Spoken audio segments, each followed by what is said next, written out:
Today I wanted to just talk quickly about energy vampires. This term has been around for a long time, and I think it's pretty self-explanatory, to be honest. Humans are all connected, we're all one. There is only one real human here on the planet. We're all kind of oneness, expressing itself in different ways. And there are humans that emit light, and there are humans that emit a very lower level frequency that brings chaos. In the occult world, we know that we can't have light without darkness. We can't have black without white. For everything that you don't want, there has to be something that you do want. It's a fundamental principle of the law. It's the law of polarity. And the law of polarity is a Hermetic principle. So that being said, I want you to think about people in your life that are in your family, in your workplace, even friends. I think these days, all of these things have become so blurred now. The destruction of the family unit. We've got frenemies these days where it's like friends that really aren't your friend. They just want to, use you, basically. Humans are behaving like demons more than ever before. And as we are doing so, we are lowering our frequency in the demonic world. The lower astral is now just kind of coming straight through now. So if you don't know that, I'm just sharing it with you. That's what's going on here. When it comes to energy vampires, they, in your family, wherever they are, whether you're aware of it or not, they're there. And you need to understand, and I need to always reevaluate that what you bring to a relationship or a friendship or any level of connection has to have some level of exchange. With a lot of energy vampires, there is no exchange back to you. You are admitting light from your heart and from your mind with your passion and your enthusiasm for life. And the energy vampire is just sitting back and just take. They just take. They don't care. And they're not really contributing much, really at all. And when I say much, I don't mean financially. I mean like in terms of light that they're bringing to you. Money is important, but at the end of the day, as I'm getting older, I really couldn't give a fuck about money. I've learned now, if you don't have love and you don't have relationships in your life, you have nothing. You have failed. Fail. And that's where most people are heading, and I understand that because we're so corrupted now. But at this point, for the purpose of this chat, think about the people that just suck the fucking life out of you. Being around them is depressing. Being around them is exhausting. They are uptight in their body language. They're deflective all the time. They're argumentative, always wanting to one-up you. Like even if you just talk to them, they've got to present something that one-ups you. They're very combative. It's very ick to me. And I don't like using that word much because it's not really a word that I use, but it feels icky. It's ick. It gives me the fucking ick. Another thing that gives me the ick is when women, I don't know why, but I've actually spiritually found out the other day, which I'll share with you, when women tend to put on a voice when they talk, when women in particular whisper when they talk, it just fucking grates and gives me this really repulsive, creepy feeling when a woman, even on a YouTube video, when she's talking like this, hello people, hello, it's me, I'm here, hello honey. When they do that, and they like have their nails out in the video with their long nails, talking with their nails, whispering. It's just so icky. It's just disgusting. It's pathetic. It's fake. And the reason it actually repulses me so much is because I believe in equality. I know the world isn't equal and, things are all on different levels of consciousness. But for a woman to lower her voice in a very non-threatening way and talk very, very passively like this, it's playing a character and it feels oppressive. You should be able to speak freely, speak clearly, speak loudly, speak like an adult. When women in particular put on a little helpless baby doll facade and whisper like a child, it feels diminishing and it feels very repressive or oppressive. It's like a woman that won't accept that she's in the world as an adult and won't take up space on the train and is like a helpless doll. The coked up baby doll thing, which a lot of men would love because it means that she's passive and they can dom her. But to me, it just annoys me.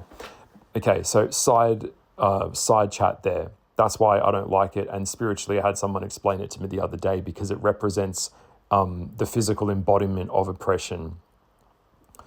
A lot of women play that up a lot and it annoys me.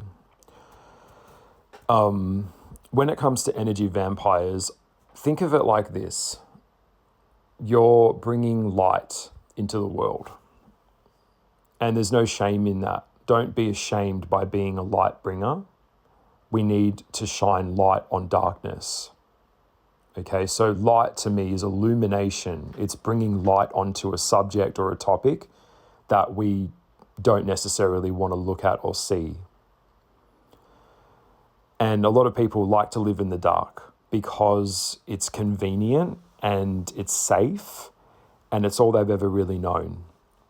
So when you start coming out here and swinging out and making moves and shining lights on things, that really ruffles people's feathers.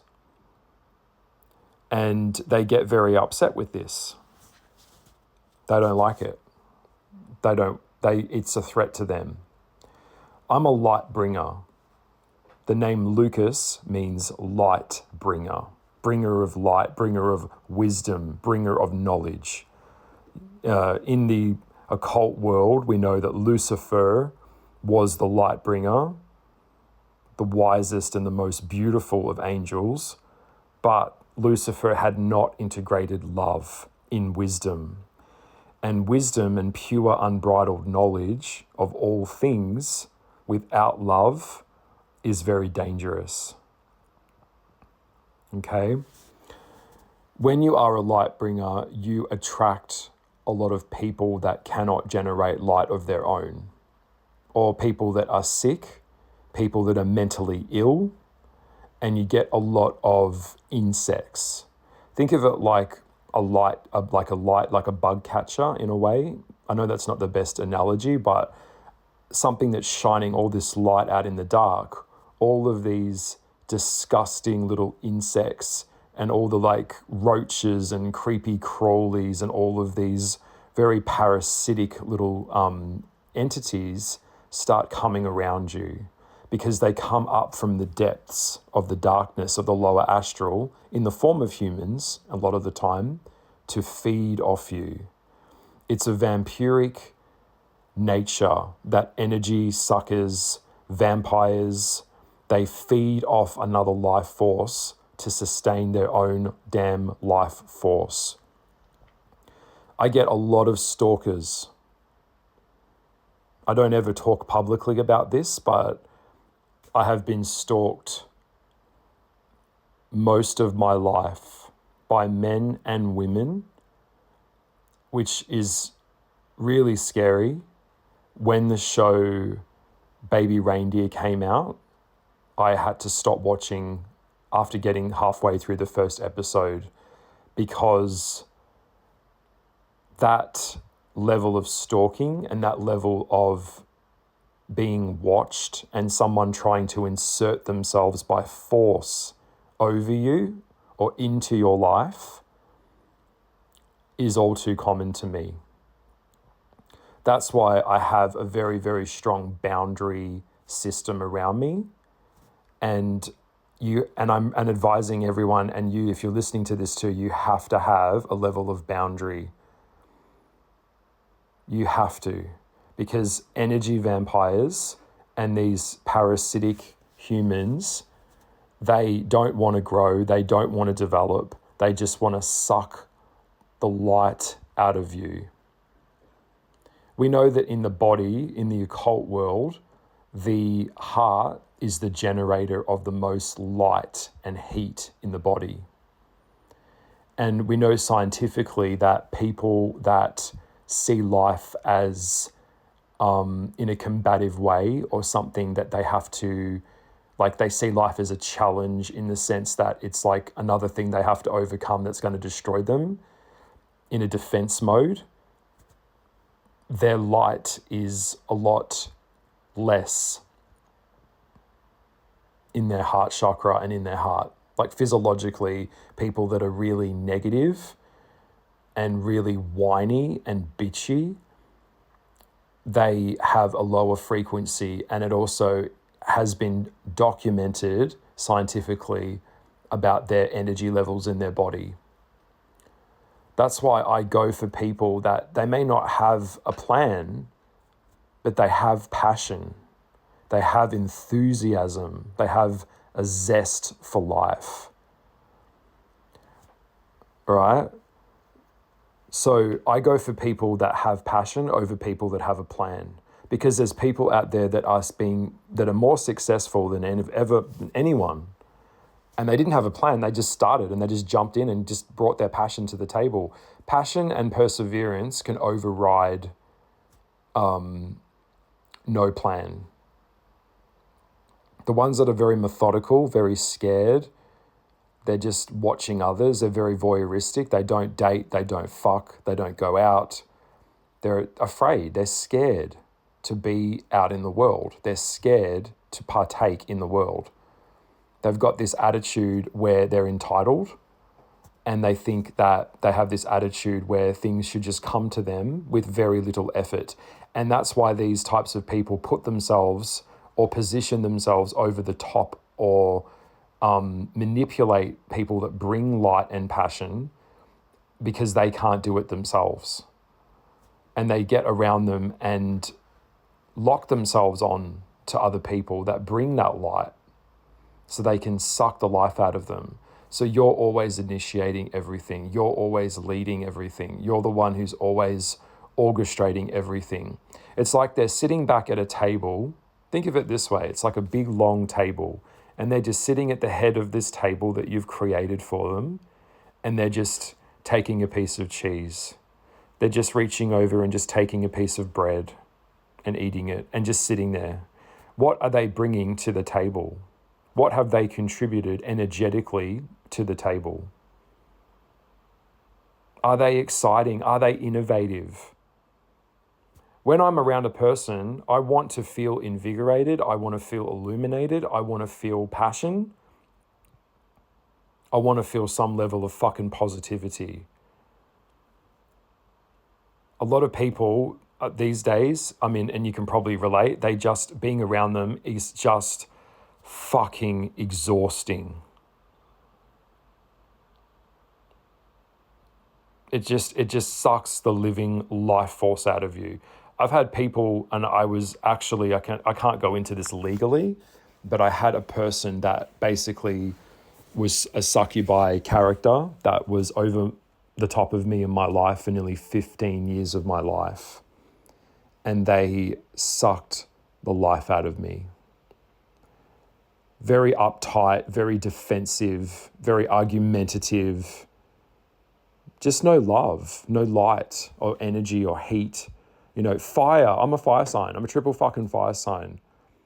Fire creates light, and light creates heat. So look around in your life and go, who really is bringing light here? We all have dark periods in our life, and we all have to work through our mistakes. We all have to work through life. That's part of it. We can't be all perky and full of, light all the time when we're down on the floor. I understand. I've been there. I've been through many dark nights of the soul. And that's the only way to grow, is by going into the darkness and sinking into it like butter, not avoiding it and deflecting it. Because what we deflect and deny always comes up for us in the end.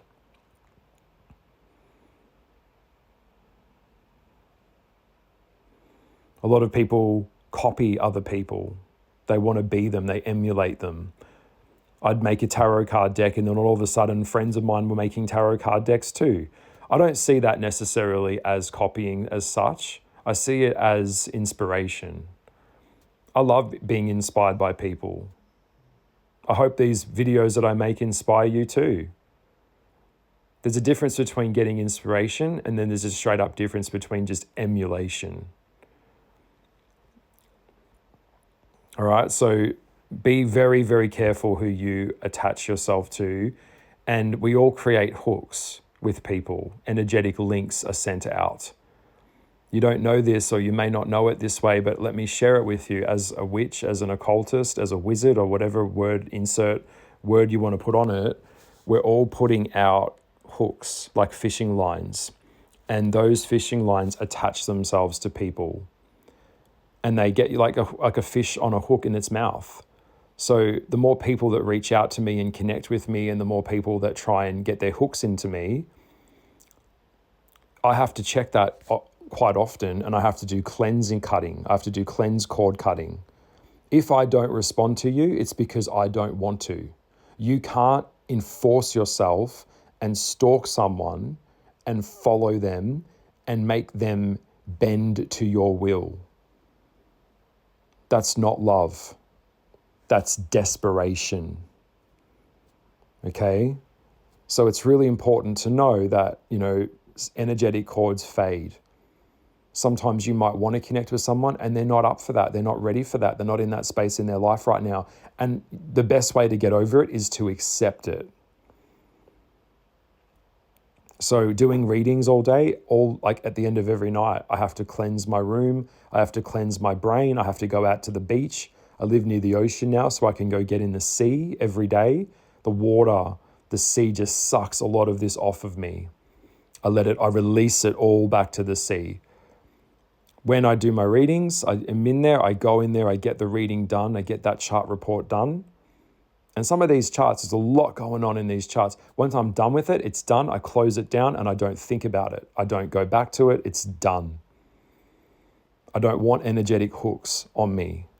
I'm a Sagittarius, so any level of someone messaging me, stalking me, emailing me, texting me, it's energy vampire stuff. Read between the lines. The energy that person's giving you, you match their energy.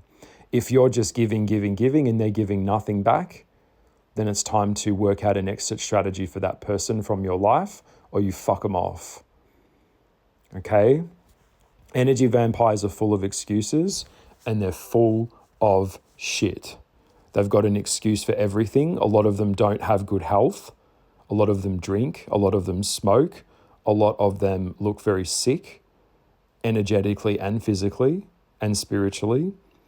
And they will have a zillion excuses as to why they can't even be bothered to walk around their block once a day, the barest of minimums. All right? They don't live in gratitude, and they hate when you level up. Because when you start to level up and you catch on and you start to see them for what they really are, that is a threat to them. And they don't like that, because that leveling up that you're going to do means that you could leave them and outgrow them and move on from them. And that threatens the connection and the hook and the line they have to you. I outgrow people all the time.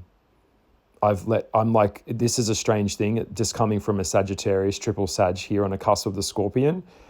I get to a point with a lot of people very quickly, and if they're not growing and the conversations are not really, really what I would call innovative, and they don't have the spiritual presence and they aren't doing the spiritual work, they're just like a piece of dog shit on the side of the road to me. They're useless. I can't do anything with it. I can't help them. I can't do the work for them. I can't do anything. I cut the ties and I let them go. And I let them go with love and I let them go with grace. But I know that my destiny isn't to be caught up with someone that operates on that level. Okay, so, and that's also in the spiritual world. This applies as well, which I don't think people realize. When you reach out to a spiritual thing in the universe or universes, you have to have a very specific energy frequency to make that connection with that being. The being isn't going to be interested in you if your vibration or frequency isn't a match to it. That's why if I gave, getting a little bit, putting on my witchy hat here, if I gave like the Lesser Key of Solomon or like a very strong Grimoire book to a person off the street, it would be worthless to them because they don't know the words. You've got to understand the meaning and you've got to understand the energy behind the words, because it's the energy that we bring into things that gives it life. You could just say some words out of a book, sure. But if you don't believe it, if you don't mean it, if you don't have the conviction, if you don't have the frequency of the words, then it's just words. You know, anyone, same with words, like anyone can say, I love you. What the fuck does that mean? But that's some nice words. It sounds good. Yeah, sure. What does that mean? Show me. Don't tell me. Show me. I want to feel it in my heart. Not buy me something. I don't want that. I want you to show me the real you. And that takes courage to show someone who you really are. We've got people out here having fake relationships, phony friendships. Real relationships are actually very hard. There's a lot of discipline involved in a real relationship. We live in a fake world. We have fake food, we have fake news, everything's fake, fake, fake, fake. So finding something that's real, it's fucking hard. You've got to show the wounds of yourself. You've got to show the warts of yourself. You've got to be open to being received. The other person has to have a level of depth that can receive that. All right. So I just wanted to jump on here and have a bit of a chat about this. We all know them. We all know they're there. They're in every family. They're in every fucking workplace. And my response will always be, as it stands to this day, what happens to a plant that doesn't get water? You know, some plants are more stubborn than others. Some of them are cactuses, which can go long periods of time without water. They're built for the desert. But if you catch my drift, when you cut off the supply to the water, you cut off the energy and the frequency to that person, I'm giving them nothing because they deserve nothing. So check yourself. I check myself. We've all got to check ourselves. Energy vampires, you know, be aware of them. You know, this is succubi stuff. This is like, there is demonic energies in the lower astral that do this. There's creatures out there that do this. You know, it needs to feed off other people's life force because it can't create life of itself. That's why in the occult world, I'll share it now, you should never, ever do any level of ritual or spell when you drink someone's blood. Because if you do, it will make the other person obsessed with you, and it could actually, obviously biologically it's, you know, very wrong. But that's why blood work is always used in rituals and things of that nature, because it's the living life force of another being. Think of like vampires, like they feed off blood to sustain immortality. You know, I could go into adrenochrome and Hollywood and all the rest of it, but I'll just leave this video for here now. Lots and lots of love to you. If you'd like to book me for a natal chart reading, please go ahead and do so. I do now advise a lot of my readings come with a warning label attached to them at the start of the reading. All right. This is how I talk. It's how I conduct my spiritual work. I've always been this way, and I'm not going to change. It's just real. It's raw. And I just say it how I see it. So lots and lots of truth and love to you. And I hope that this video from my heart got to your heart and you understand, because I'm sharing my knowledge and my light with you because I want you to see this. I want you to see the truth. Okay, thank you so much for listening, and have an amazing day, an amazing night wherever you are. All right, bye guys, bye.